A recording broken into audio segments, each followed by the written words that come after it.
Welcome, everyone, to the Fantasy Football Weekly Show. Kevin Tompkins, I know, is ready to go because he's got his shades on. Yeah. And you're muted right now. There goes my mic. Hopefully, you got computer issues. I got mic issues. We're off to a wonderful start. But unfortunately, Jorge is not. What's actually fortunately for Jorge, he's on vacation. Good for you. Must be nice. Have some good time with the family. Britt is going through a house renovation, which I've been there. That is no fun. She said she is exhausted, a little under the weather. So you get the two people that love to talk the most out of this weekly quartet. And Kevin Tompkins. Kevin, you doing okay, buddy? I'm here. Let's just say that. But you know what? I am ready. Look, you and me, let's not sugarcoat it. We're loudmouths. We love to talk. We love to hijack the conversation in our own ways. So whether it's a good thing, whether it's a bad thing for the viewers, look, you're going to get your fill of our guys, because that's what we'll be talking about today. Yeah, very excited. We're going to be doing our flag / our guys. There will not be much dead air tonight on the Fantasy Football Weekly Show with the two of us. But with that intro, then we'll get right into it.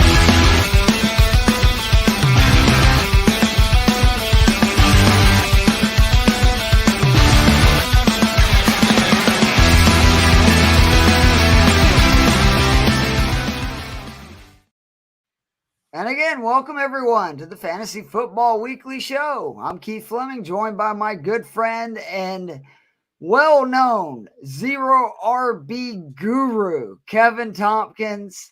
We're going to be planting our flag with our guys this year. Again, we're missing Britt and Jorge, but don't worry, they will be back soon. Want to say what's up to Albert, who is already in the chat section. Thank you for joining us. Again, we're going to be doing our guys, and what we decided to do is to do one QB, one running back, one wide receiver, one tight end, and then one rookie, because I know it's pretty easy to do rookies in general for a lot of your plays. We may get a special guest to join us, my boy Joe the Brain Match, the DFS show. I don't know if he's going to make it or not, but if he does, very excited to see who he is also planting his flag on. But let's get right into it. I'm going to start. Let's do the QBs first because, I mean, it's the most important position in football. This will not shock anyone who has listened to my stuff this summer, but it is my boy, Brock Purdy, for the San Francisco 49ers. He is coming off a season where he finished as QB6 in points per game, averaging over 19 points per. That is following a rookie season where, if you remember, he scored at least 14.8 points in every one of his regular season starts. That season, he scored 15 points or more in 14 of 19 games played last year, including the playoffs. He is an absolute stud. If you bump that number down to 14.7, that's 16 of 19. He is the model of consistency at QB. 9 games with multiple passing touchdowns in just 16 regular season games last year. He was 5th in passing yards and 3rd in passing touchdowns. That is despite the 20th most passing attempts. So he was not somebody exactly flinging it. And he faced pressure on the 10th most pass attempts of any QB in the NFL. But again, I get sick of the disrespect, and I just want to go over this list real quickly, and then we can move on. But among QBs, he was first last season in yards per attempt, air yards per attempt, deep ball completion percentage, play action completion percentage, true passer rating, QBR, EPA, deep catchable pass rate, passer rating versus man defense. He was also top 5 in fantasy points per dropback, completion percentage under pressure, red zone completion percentage, clean pocket completion percentage. So what you're saying is he's pretty good. He's very good. And people, they don't want to give him his due. And I get that with the Shanahan offense and all those weapons. I understand it. But what's to me so funny is this narrative that he doesn't throw the ball down the field and it's check down Brock Purdy when it's actually the opposite. I mean, he led all quarterbacks in air yards per attempt. And am I a little concerned about the Brandon Ayuk situation? Yes, because I think Ayuk is the most important piece moving forward for Purdy, just being, whether it be dynasty, fantasy, whatever. But they got all the weapons back. I like the Ricky Parcell addition. And again, Matt Ryan, my guy, went from year one as a starter in the Shanahan offense, being a good quarterback, to year two being the MVP and setting the league on fire. So these guys get better as the seasons move on. And he is here with us, Joe the Brain Matz. What is going on, Joe? Oh, just trying to stay out of the, I don't know what today is, 108 degrees probably weather. That's the main goal right now in Tucson. Joe's an Arizona guy. Officially out, Joe's a school teacher. So school's out, right, for summer? School's out forever? School is not forever, for better or worse. But yes, school is out for some. Thank God our school ends in late May and does not go into June, because it would be unbearable. Yeah.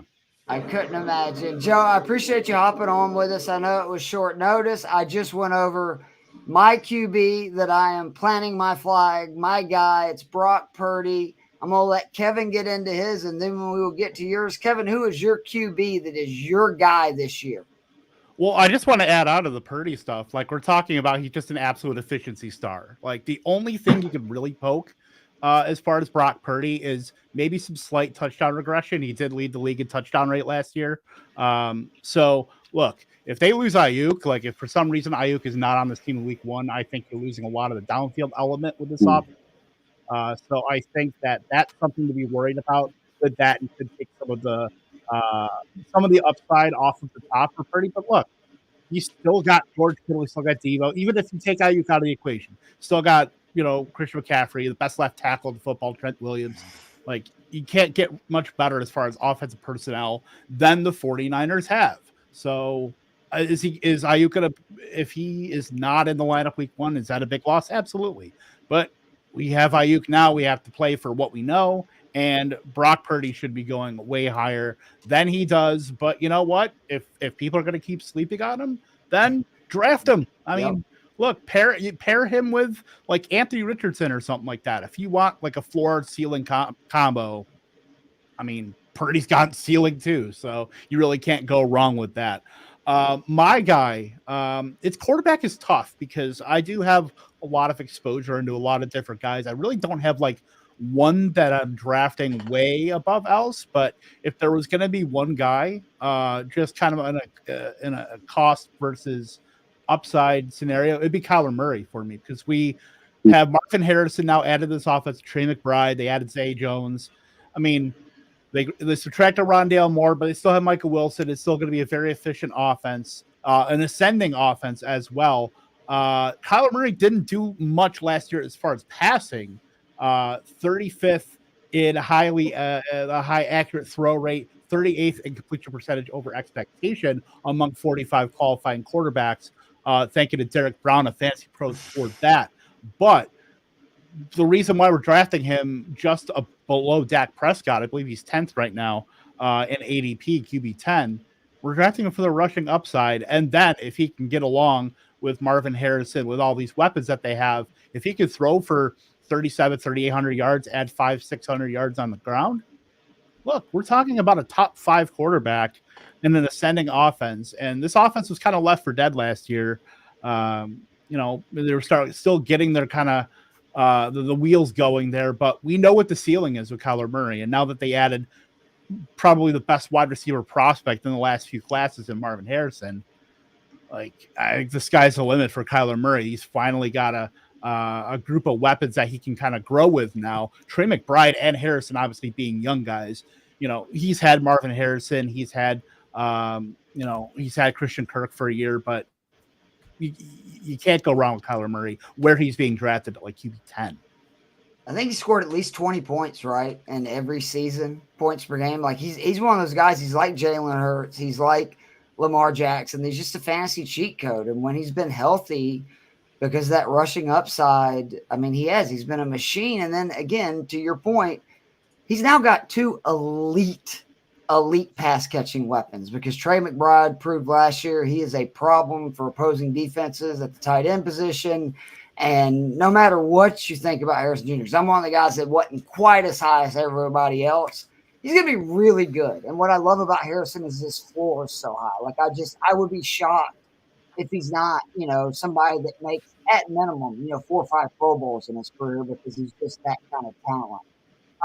Joseph, who's your QB you're looking at this point right now for next year? I mean, I'll be straight up honest. I have not entered full on like spreadsheets everywhere part of my prep yet. But one guy that I'm definitely liking, if I'm remembering right, I think you might disagree with me on this, Keith. It is Jordan Love. Now, I think he's going about 10 according to a Fantasy Pros ADP. I think there's a really good. I don't think he's going to go number 1. If you're looking for like the guys you can throw, you can get a little bit later who could be number 1. I think Kyler Murray makes a lot of sense. Yeah, I think you're looking more for those running quarterbacks. Jordan Love, best case, he's giving us probably around 300 yards. I don't think he's going to be QB1, but do I think he could be the upper half of QB1s, that top 5-6 range? I do. The second half of last season. So week 10 on, he was QB number 5, and one of the guys ahead of him during that time period for points per week is Joe Flacco. So really, QB 4. If you prorate his stats over that time, 4,600 yards, 38 touchdowns, 6 picks. Obviously, I don't expect him to have a 6-to-1 touchdown interception ratio consistently. But I will say, same offense, obviously. I'm about to compare him to Aaron Rodgers. I'm not saying he's going to be, a Hall of Fame top 5 quarterback of the last 50 years type of player. But again, I think LaFleur is up there for top 5 play callers in football. The last MVP season, so we're not counting 2022 when Rodgers decided to stop listening to LaFleur and just kind of do his own thing. 4,100 yards, 37 touchdowns, 4 picks. So that's actually pretty similar to what Jordan Love did, except actually Love was throwing for more yardage. Obviously, LaFleur is, as a Shanahan acolyte, he is going to want to run the ball still. Josh Jacobs has replaced Aaron Jones, so it's not like Aaron Jones is out and now it's going to be even more pass heavy. But the one thing that really makes me like Love compared to with all these things with regression, the touchdown interceptions that you'd worry about, how young everyone in this offense was. Mm-hmm. Love was in his first season starting, which is a lot of the time you don't want to put too much stock into first half versus second half splits for guys. When a guy's making his first year starting, especially at a position like quarterback where you got to learn, I actually do put some stock into that. And then I think that Wicks and Reed are the 2 best receivers on Green Bay. They were both rookies. Even if they're not, if you disagree, you like Watson, you like Dobbs, those guys are super young. Both tight ends, Musgrave and Kraft, rookies. So 4 of the 6 guys he was throwing to the most outside of Aaron Jones, which is a loss, but honestly, maybe that leads to more downfield throws. So that could be a win in fantasy. 4 of the 6 guys were rookies. And Love, he's not really a rookie. He got to sit and learn. But making his first year starting, now we're going forward for all these guys. There's reason to think they'll improve. So, yeah, again, I think, there is a little bit of a cap because he's not going to run for 600 yards and 9 scores. But a QB 10 does not make sense to me. He's a guy where I think you can wait a little bit and you're going to get that top 5-6 production. And to your point, some very weak secondaries in the NFC Central, that's 6 of their games. I mean, if we're being honest, those are, all 3 very suspect secondaries, including the Detroit Lions, who I know they made some, draft picks and stuff to hopefully beef up that secondary. But the other thing, just to your point, 10 multiple touchdowns, 10 of his last 11 games. So 2 or more passing touchdowns, 10 of his last 11. I'm not against Jordan. It's just Jordan and Purdy are kind of right around in that same level. And, I'm such a Purdy guard that I feel like I'm always defending Purdy over Love. But no, I do. I really like Love. And I think that that Packers offense, I mean, LaFleur has proven in his career that's similar to, like, he doesn't get the hype that McVay and Shanahan and those guys get, but the same coaching tree, and his offenses are just really good all the time. And if he could do that in year one, with so many of those guys being their first year as starters in the offense, I think there's a great chance he could have a breakout this year. Running back, my boy Zamir White, go Dogs. Took over the starting job with 4 games remaining on the Raiders' schedules. In those 4 games, 84 carries, that's 21 per, 397 rushing yards, that's 99.25 per, 4.72 yards per carry, 12 red zone touches, that's 4 per game, 13 targets, 9 receptions, 60 yards receiving. Of course, I would like to see more than 1 touchdown, especially with all those red zone touches down the stretch, but he scored 15 points or more in PPR leagues in all 4 games. And what I really like was saw 45 of his attempts and 9 of his red zone touches in his final 2 games. So they kept amping up his usage as they trusted him more. And again, in those 4 games, when facing 8 defenders in the box, this is really impressive. Of 127 yards on 17 carries and his lone touchdown, most impressively, 84 of those 127 yards after contact. So he's a bruiser.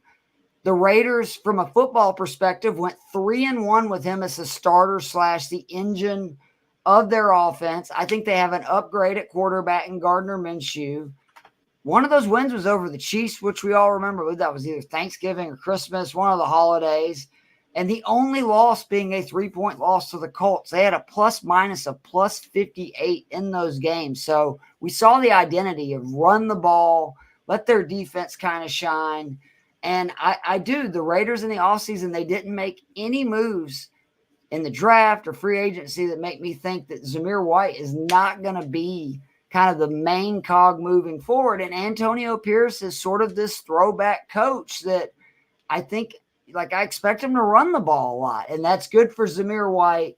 And it's only fitting that, I mean, White is a 6 foot, 215-pound back nicknamed Zeus. And go look at his arms if you want to know how jacked Zamir White is. Wasn't he the top recruit coming out of high school too? That's why I love you, Kevin. I was literally about to get into this. It's easy to forget the talent he was in high school. He was 247 Sports #1 running back his senior year and the 13th highest rated player in the country. And he selected Georgia over Alabama, Clemson, Ohio State. So he had pretty much his pick of whatever school he wanted to. Sadly, he tore his left ACL in the second round of the playoffs his senior year, and then tore his right ACL in training camp his freshman year at UGA. So he had those 2. We're now 5 years removed from that. No other issues. And despite that, in his 3 seasons at UGA, he won 2 national championships, averaged 5.3 yards per carry. That ties Herschel Walker, pretty good running back for UGA back in the day. And despite Georgia's insane list of running backs, he is 15th in career rushing yards and 10th in touchdowns at UGA. The pedigree is there. Like, if it wasn't for him tearing his ACL 2 times at the end of his senior year and the beginning of his freshman year at college, Zamir White would be viewed as a totally different guy. But the talent is there. I believe in him. And I do. I love this situation where I think the Raiders' offense is going to be good. I like the fact that you got Brock Bowers and Meyer, who both are good blocking tight ends, where I think we're going to see some 2 tight end sets where they run the ball out of that, throw the ball out of it. You got Devontae Adams, you got Jacoby Myers, and Gardner Minshew is an upgrade. I just expect Zamir White to get a huge volume. And if he can just do better on the touchdown end, it would not shock me at all if he's a top 10, top 15 running back this year in that Raiders offense, because I don't think he has a lot of competition. Kevin, any thoughts on that? And then who's your back? I want you to tell me who were the top 3 running backs last season in success rate, in rushing percentage over expectation. Do you know? It's got to be Zach Moss was one of them, right? No. No? Devin A-Chain was 1. Christian McCaffrey was 2. Zamir White was 3. Wow. Ooh. I like hearing Yeah. that. I mean, you look at him and he profiles as a den zone running back, but I don't think, I mean, you know who he reminds me of? And I think it's almost, I don't want to say it's a 1-for-1 comp because he also battled injuries in college, is Isaiah Crowell. Ooh. Because I believe he was the top high school recruit coming out of Georgia. Yep. And then I think was it him that transferred out? He did. Yep. Yeah. He did. But yeah, I mean, same kind of parallel. You see these, backs that battled injuries in college, but just on sheer talent alone, and obviously Zamir White has it. These guys can put up a couple seasons. I mean, I'm not saying Zamir White's gonna be Adrian Peterson or anything like that, but of course not. at his price, like when you're getting drafted around, God, I'm just trying to think of like the ADP of like, there's a lot of guys I don't want to draft anywhere around there, like James Conner or, Brian Robinson, I guess that's where he's going around. I mean, I don't mind those guys, but I'll take a chance on Zamir White because the only real detriment that he has is Dylan Lobby taking the receiving work. I mean, already that's baked in at his ADP. Yep. As far as my guy, I was going to hold off on because seem like I talk about him in every stream, but you know what? You got to go to the well, and it's Jaylen Warren. This is like year a billion of me touting Jaylen Warren on any airwaves in the fantasy space. But look, I mean, I've been shitting on Najee Harris for the past couple of years, but he really wasn't bad. Najee Harris wasn't bad last season. Yep. No, he wasn't. But Jaylen Warren dusted him in third overall in explosive run rate, first in missed tackles for per attempt, second overall in yards per contact per attempt, and rushing yards over expected per attempt, he was third. In 70 less touches, Jaylen Warren still finished ahead of Najee Harris' RB22 with 1,150 total yards. And now you add in Arthur Smith, who, for all the faults that Arthur Smith has, and they run that damn ball. That would be another hour-long show if we really wanted to do it. So true with me. But the dude can provide an efficient, a solid run game. That's the one thing that, like, if you were going to have him do one thing, Arthur Smith can do that at the very least. An efficient, productive run game. So I am in on Najee Harris as far as his price goes because he still has the stink of like the last couple inefficient years. And I don't think that how decent he did was baked in. But Jaylen Warren is still going above him in ADP. And I'm still very much in on that price because Jaylen Warren gets 200 carries and still retains however many was it 74 targets that he had last year. If he can get that workload and then get more carries on top of that, it's a top 6 running back. To your point about Arthur Smith, reminding people, Cordell Patterson had never played significant snaps at running back, and he was a Pro Bowler, had 1,000 yards, 10 touchdowns. The following year, a 6th-round pick, Tyler Algier, 1,000-yard rusher in that offense.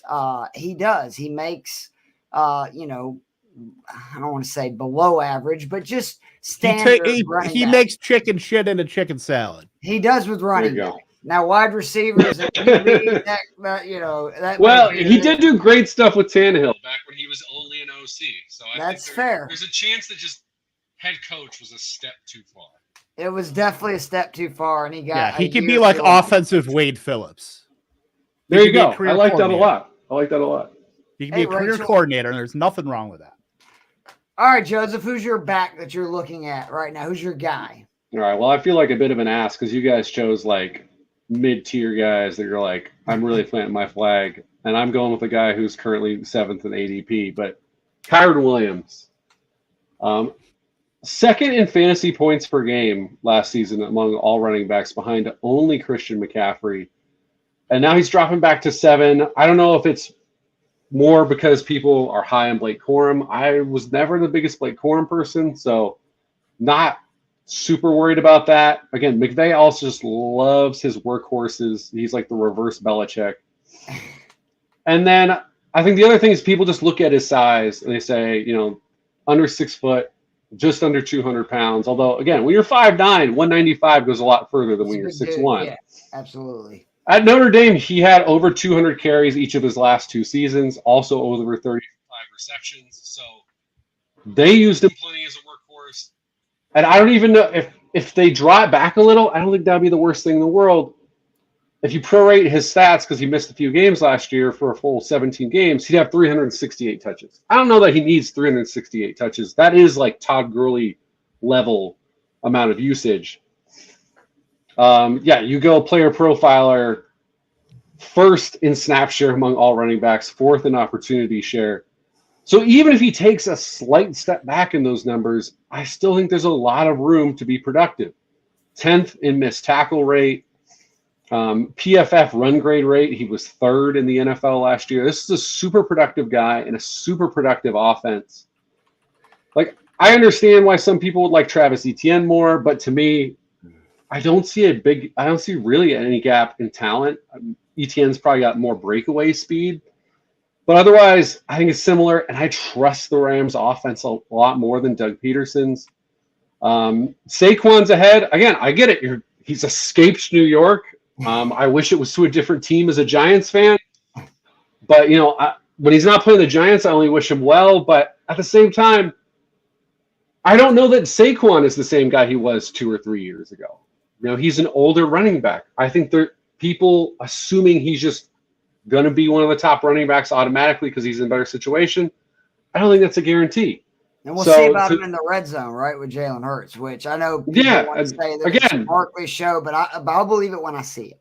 Right, like Matthew Stafford's not stealing any touchdowns. Obviously, Nakua and Cooper Kupp are super good anywhere on the field, but that was true last year when Kyron Williams was, again, the second most productive running back per game. So if he's falling outside of the top 5, I'm trying to grab him every single time, and I would happily take him as the 4th or 5th running back in any draft. Completely agree. I think Corum is more of an insurance plan. I think so too. Not wear him down. They saw what happened when Kyron got hurt last year, and they're like, "Oh shit, is Darrell Henderson still available? Is he still any good?"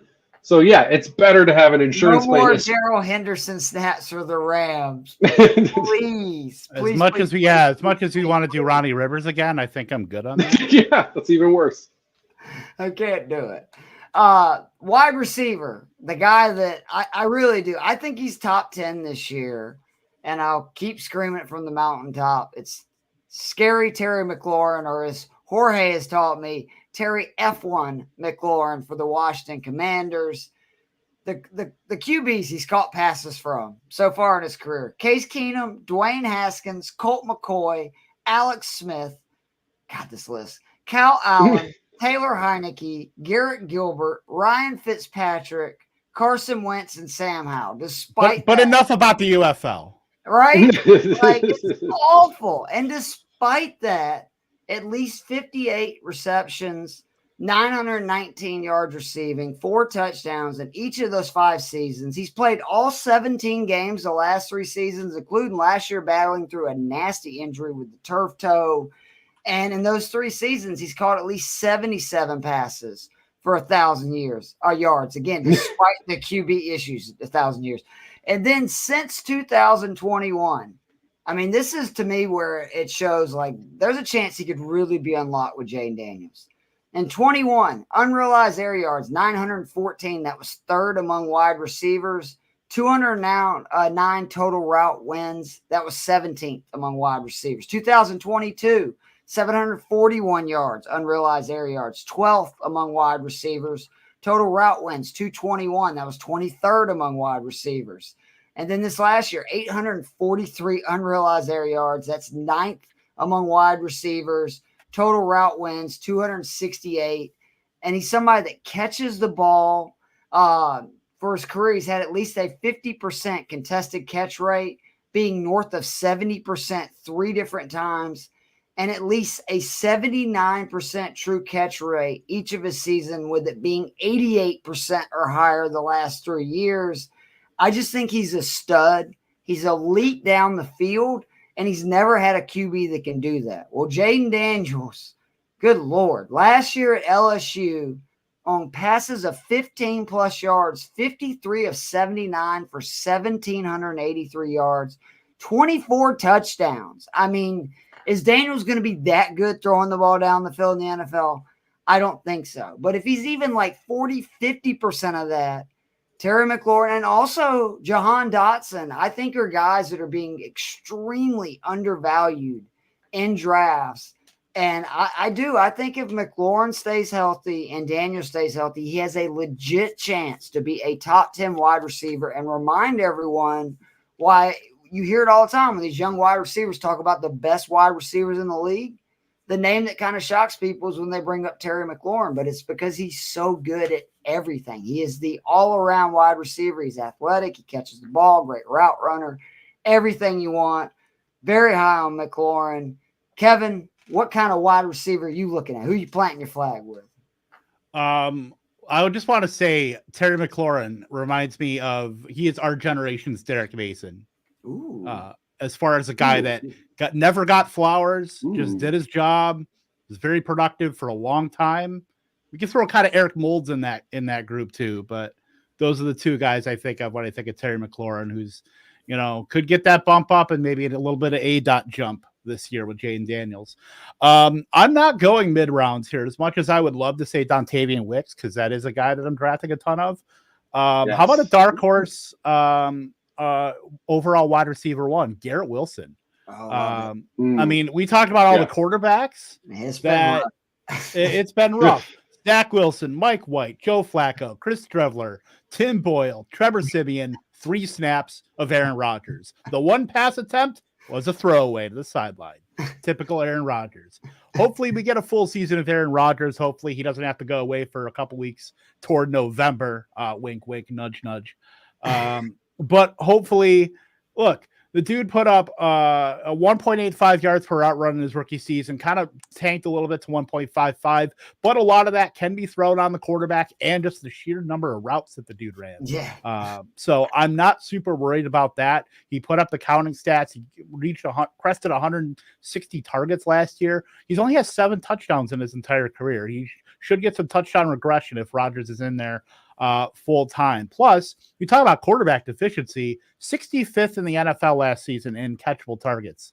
Wow. So look, we talk about, as much as we want to talk about the Atlanta receivers not being able to get passes, on target, Garrett Wilson's right there. So he's already being drafted as like 111, 112 overall.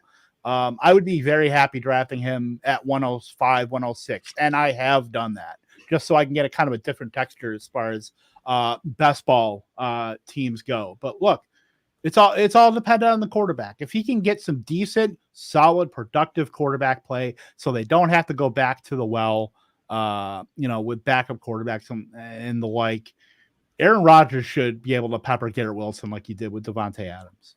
And other wide receivers. I mean, like Rodgers, I know we think of Devontae Adams, but Jordy Nelson, like there's a long list of wide receivers in Green Bay. Donald Driver, Jordy Nelson, Devontae Adams. Yep. That were just like that number one, and they got peppered with targets. And what I really like about the Wilson call is like Breece Hall, I love as well this year, but outside of that, like who else is getting? There's no target competition. Yeah, that's what I was gonna say. I mean, who like else? What, Conklin? Like you're gonna hope for what? I mean, Mike Williams, I guess he's more of a big play guy. I don't think he's really a target earner. So I mean, I don't think you have to worry about him. I mean, he could get 100 targets, but I don't see that the way he doesn't, him being good though only helps Garrett Wilson because that was right. He stretches the field so Wilson can work intermediate and Wilson can always get the deep stuff later on too. Yeah, Wilson's a stud. Completely wrong about him, which bothers me. I was like, I had him ranked below Olave, and I still like Olave, but I will admit, I think Garrett Wilson with some QB play, the sky is the freaking limit. Aaron Rodgers and his health is the only thing that would make me worry at all about Garrett Wilson. Otherwise, I think he's a lock for the top 5. Yeah, we talk about quarterback risk with like guys getting benched, but there's the weirdo risk for Aaron Rodgers. What if he becomes RFK's, campaign manager and has to go from week 8 to week 11? Then you're really screwed. That's like the risk there. But At least he's already announced his vice president, nominee. Because otherwise, that'd be Rodgers, right? Right. He could be like, just that whole situation is insane to me. But I guess look, he could get elected, and then Rodgers would definitely be in his cabinet. Rodgers is in the cabinet, 100%. Sure. Yeah. Yeah. Joseph, who's your wide receiver, buddy? So I'm going to go with a friend of our pod, though less so last year, a little disappointing, Deontay Johnson, who is now on the Carolina Panthers. So Deontay excluding his rookie year, last 4 years, his prorated for 17 game stats, 93 receptions, 1,026 yards, 6 touchdowns. Adam Thielen last year, 103 receptions, 1,014 yards, 4 touchdowns as the number 1 wide receiver for the Carolina Panthers. Now, keep in mind, this was the worst offense in the NFL. Their play calling was maybe the least inventive in the NFL. Their O-line was trash. Bryce Young was a rookie behind, again, on a terrible O-line. And play calling that refused to utilize motion for unexplained reasons. And the other thing, too, is how hard Thielen faded down the stretch.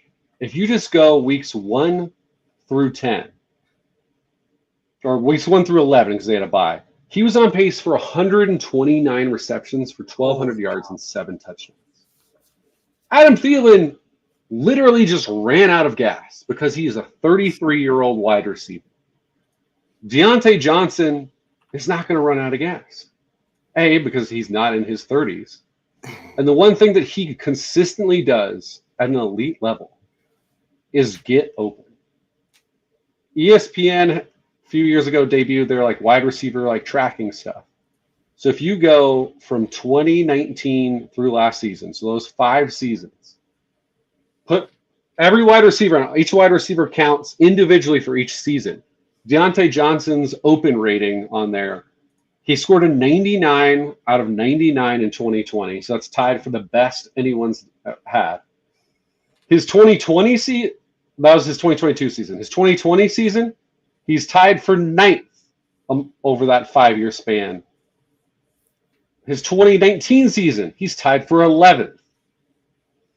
So he is 3 of the top 11 seasons that they've tracked over those 5 years. Now, obviously, if you're familiar with Deontay Johnson, his catch rating is all over the place. That is the one issue you will always have with Deontay, is he's going to drop some passes that he absolutely should not. But this was a team that couldn't get anyone open, and even when they could, their quarterback was getting sacked. Well, now you've got a guy who's as good as anyone in the league at getting open as quickly as possible. You've got a head coach who's coming in from Tampa Bay, where he just helped revitalize Baker Mayfield. I don't think Bryce Young sucks. I think, obviously they made a mistake in which quarterback they took, but I'm not throwing in the towel on him as a capable NFL quarterback.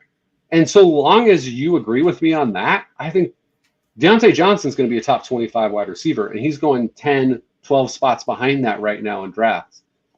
So, I think Deontay's going to be a wide receiver too. I think there's a chance he's in that 15 to 20 range in your best case scenario. It kind of depends on, again, how much Bryce Young and this offense improve. But even if they don't, he is going to at least duplicate what Adam Thielen did. And Adam Thielen was a fringe wide receiver too last year in PPR formats. And even in half PPR, he was a strong flex. So that's your minimum, and he's getting drafted below that right now. So, I'm back on the Deontay Johnson train. I love that. I'm with you on Bryce. To me, it's so similar to T-Law in his first year, where just everything that could go wrong went wrong. Terrible scheme, too, which is what frustrated me, is okay, Bryce has got limitations with his size. They didn't, to your point, use motion with the receivers. They didn't seem to roll him in the pocket, which he had so much success at Alabama. And he's very good once you get him outside of the pocket of sort of buying time, moving around and get rid of the ball. I think that Bryce is going to have a real bounce back. Obviously, Deontay Johnson is going to be the biggest benefactor of that. And especially, again, like they got some talented young wide receivers, but no proven commodities. And I think Johnson's the exact kind of receiver Bryce needs, that he gets open, right? And it's a lot of short to intermediate stuff, which, again, is somewhere that Bryce really excelled in college. Kevin, we share the tight end, but I'm going to let you go first, and then I'll just add in whatever I think needs to be added, because we're both all in on Kyle frickin' Pitts. Yeah, and I just is this where I sprinkle in that there's good people on both sides of the Deontay Johnson argument? Yes, definitely is.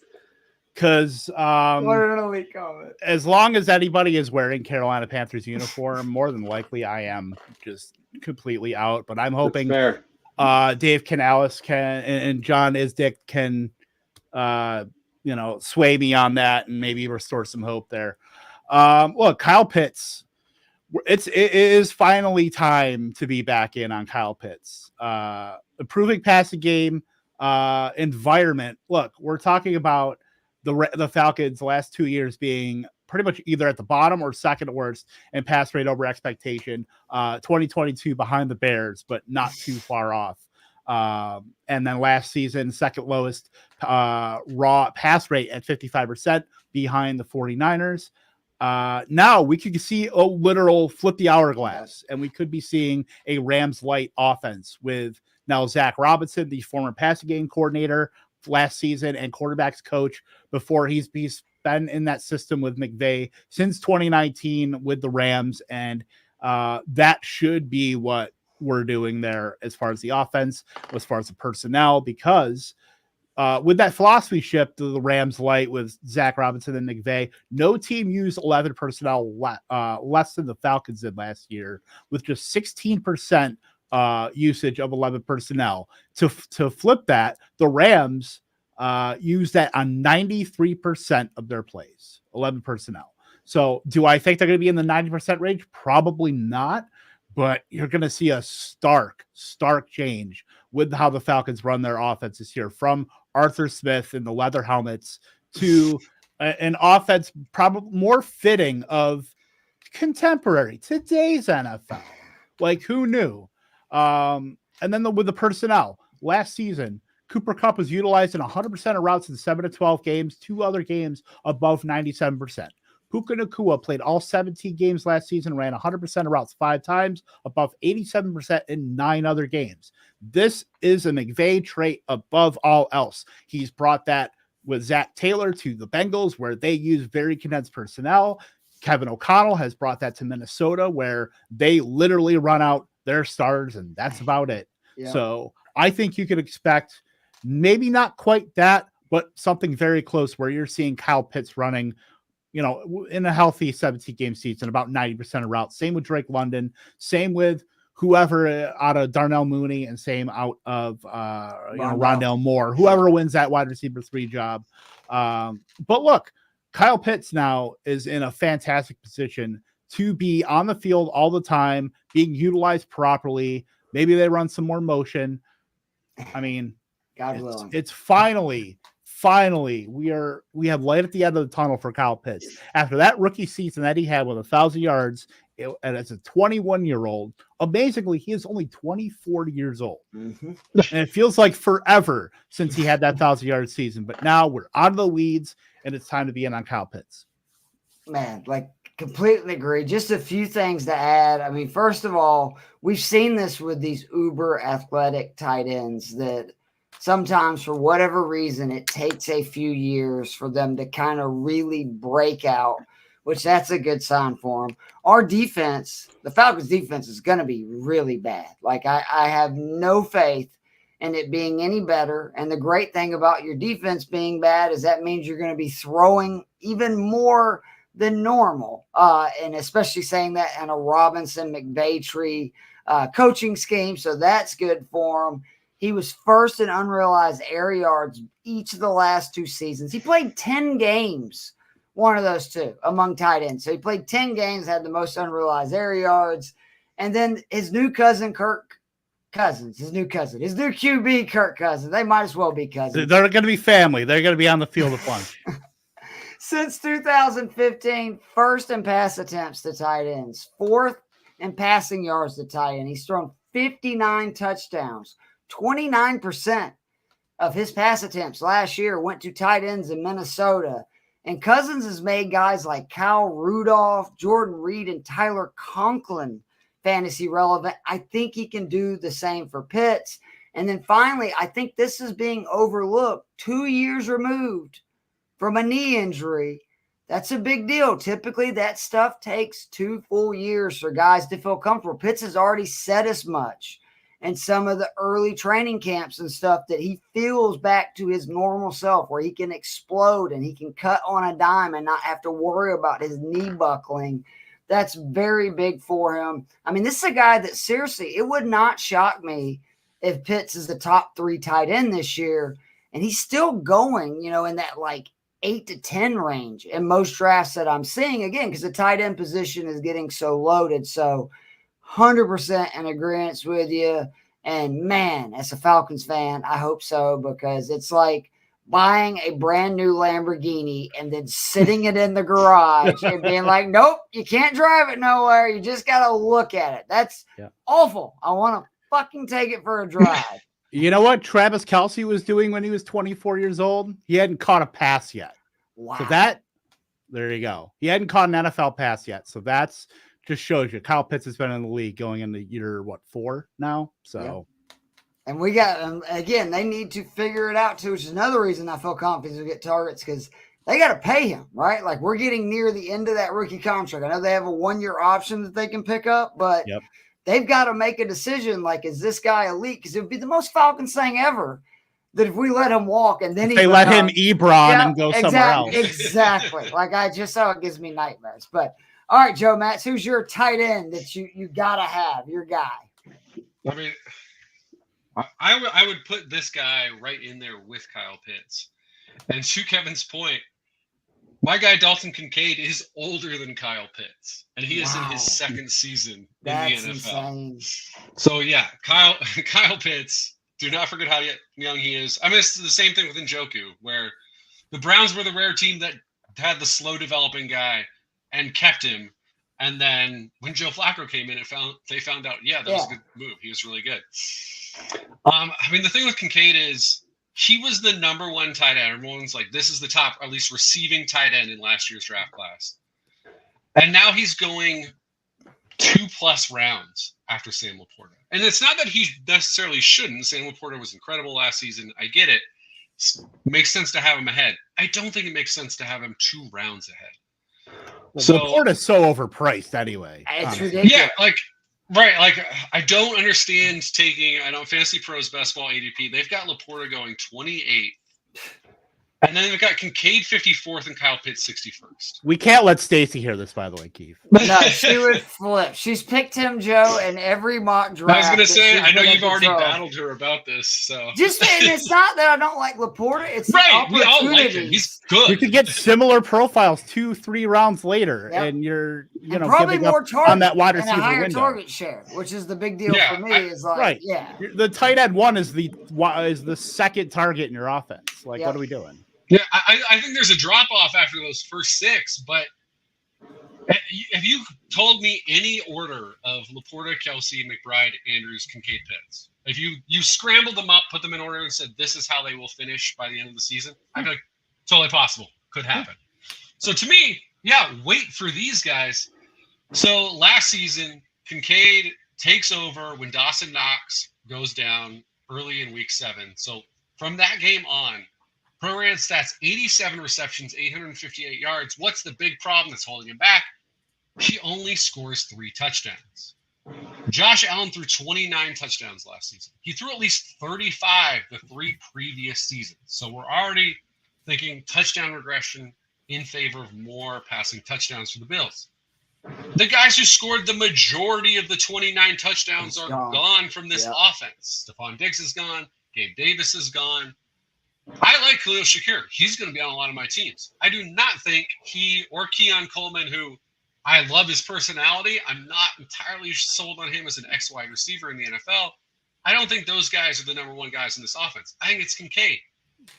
And again, this was a guy where people leading up to the draft, they'd always say like, "Hey, I'm not saying it's a 1-for-1 comparison, but the guy he reminds me the most of, and I heard this multiple times, was Travis Kelce." Dalton Kincaid is the second best quarterback in the NFL. The closest thing we have to Mahomes is Josh Allen. He is now Kincaid, the number one wide receiver in that offense. So to me, the idea that you can get him 20 plus spots behind where the top tight end is going, it's a no-brainer that I would rather take him and Pitts at that cost than Laporta or even Kelce, who's going mid late 30s. So to me, these are the two tight ends that so assuming things don't shift a lot and they're remaining the 5th and 6th tight end, these are the tight ends I will be putting on every single one of my teams. Yeah, I believe in the Bills' offense. I've been saying it for a while. I think they're going to copy the Chiefs' blueprint for sure without Tyreek Hill. That seemed to be what they were doing last year. Not quite as explosive, but more efficient. That's great for a guy with the skill set of Dalton Kincaid. So the rookies, and then we'll get out of here. Again, no surprise for anyone who has listened to our stuff this year, because I've been deemed as a lad truther from some people, but it is Ladd McConkey. I was a big fan of him before he was drafted by the Chargers and was honestly shocked that he ran a 4.39 40. Like, I knew he was an elite route runner. I did not know he had that kind of top level speed. At UJ, he lined up inside. He lined up outside. He played in motion. In 39 games at UGA, 119 receptions, 1,687 yards, 14 touchdowns, throwing another 216 yards on the ground on 13 rush attempts with 4 touchdowns. That's a touchdown on 13.6% of his touches. The big thing for me was, remember, he got injured last year, and it kind of derailed the season. He came back. He played 2 games that he was just not healthy for. He was gutting it out, trying to get Georgia to win that three-peat. His last 3 games, though, before the injury, 17 receptions, 311 yards, 2 scores, 18.29 yards per reception. His best season at UGA was 2022, and he showed out in the biggest games. National title game, 102 total yards, 2 touchdowns. Same season, they went to number 1 Tennessee, 5 catches, 94 yards, a touchdown. Started at Oregon in a neutral game. He had 7 touches, 89 yards, 2 touchdowns, and then LSU in the SEC title game, 5 catches, 69 yards, and a touchdown. Dude is a baller. He's joining a Chargers team that is losing at least 60% of the receptions, targets, receiving yards, and receiving touchdowns since Justin Herbert has been their quarterback. And if you look at it, I mean, he's made fantasy relevant wide receivers. And I think Ladd McConkey is the best wide receiver on the Chargers roster right now. Keenan Allen averaged 16.1 to 21.5 points with Herbert in his 4 seasons. Mike Williams averaged 10.3 to 16.7. It's a perfect situation of where he's in a great, there's a vacuum of targets and opportunity. I think Ladd is the real deal. And I think him and Herbert, if you ask me as a Georgia fan just to pick a quarterback that would be perfect for him, I think Herbert is like that guy because he has the ability to hit Ladd over the top, which he is a good down the field receiver, but he's also accurate enough to hit him on the intermediate and short stuff. So I love Ladd McConkey this season. Kevin, who's your college guy? My rookie, I will preface this because once I start talking about when I shit on this player, you will know who I'm talking about. So with a 4th round ADP, this running back feels like an absolute dead zone running back that you have to draft way higher with 3 of 5 seasons of 4 yards per carry or less. That is, of course, Mr. Josh Jacobs of the Green Bay Packers. If I want to draft an inefficient running back on an efficient offense, I'll just draft Joe Mixon 3 rounds later. So Marshawn Lloyd is the rookie that I will be drafting an absolute ton of. Jacobs not only has to compete with his declining skill set, 39th of 49th qualifying rushers in success rate, rushing over expected percentage, but has 3rd round Marshawn Lloyd breathing down his neck in the last 2 collegiate seasons at South Carolina and USC. Lloyd finished in the top 20 in yards per contact per attempt, or yards after contact per attempt, breakaway percentage, and PFF's elusive rating. The fantasy running back industrial complex does not want you to know that Jacobs is not toting the rock 240 plus times this season. The last Packers running back to have 240 carries in a season, go back to 2014. It was Eddie Lacy. That's not what Green Bay does, going even farther back to Mike McCarthy. Now Matt LaFleur. They've always used multiple running backs in their scheme. They brought A.J. Dillon back on what might as well be a veteran's minimum. He has like the Chase Claypool $25,000 guarantee, basically a used Nissan at this point. It's if you're talking about price adjusted, Marshawn Lloyd is right for about 120 carries in this offense. Josh Jacobs, I don't think will be running, a bell cow's worth. I mean, when he was in Vegas the last couple seasons, 85 and 87% are all running back carries. So I don't think that that's going to be on the menu for Josh Jacobs this season. So why would I draft Josh Jacobs in the 4th round when I can draft Marshawn Lloyd in the 11/12th round and profit? And he's the best contingent running back pick that you can make. If something happens to Josh Jacobs and an efficient offense, Marshawn Lloyd can be a top 8 running back. I love it. Also, just the fact that, again, the Packers, I didn't know this, Jacobs, they can get out of this in 1 year. So yeah, it's basically a year-to-year thing. So, I mean, that's even more evidence that them drafting Lloyd, I think they did that for a reason. I mean, I think they're going to give Jacobs a chance, but we also know these LaFleur, McVay guys, if there's a back that's better, they're not afraid to put him in. I think that, to Kevin's point, that Lloyd may end up being the better back in Green Bay, just period. So, Joe, who is your college guy? And then we'll finish and get out of here. I am going to co-sign your boy, Lad McConkey. Yes. Listen, I love those top 3 wide receivers. Obviously, Dunze's got a little more competition for targets. But yeah, when you're looking at the value of where you can get someone, and you're telling me, yeah, you can get the number 1 wide receiver for Justin Herbert. And I know, yes, they're probably going to be more run-oriented under Harbaugh than they were previously. But again, he's the number 1 wide receiver for one of the best quarterbacks in the NFL. And then one of the things that really sold me on him was Matt Harmon, who does reception perception. He charts the wide receivers, looks at their success rate against different coverages. 85th percentile versus man success rate for Lad McConkey in his charting. 81st percentile against zone. So this was this didn't matter, man or zone. He was killing it. He was 4th among the receivers he charted this year in success rate versus man. He scored slightly better than Malik Neighbors and ahead of Marvin Harrison in success rate versus man in the charting for Harmon. And then the zone charting, only the Washington guys, Odunze and Polk, came out ahead. So again, he charted slightly better. So 74.6% success rate versus man, Marvin Harrison 74. 83.3 versus zone, Marvin Harrison 83.2. So right at the same level. Now, obviously, the big difference, unsurprisingly, find out against press, Marvin Harrison is way better than Lad McConkey. He's a true X wide receiver.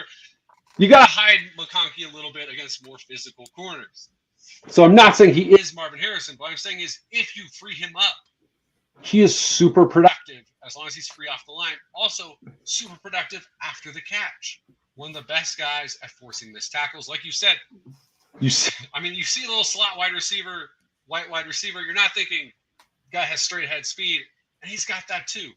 So for me, it's really just the problem he had in college. Stay on the field. As long as Lad stays healthy, I think I would this season, I would put him as my wide receiver 3 among the rookies behind Harrison and Neighbors, just because Odunze has so much more competition for targets than McConkey. So yeah, I think you can get great production from him.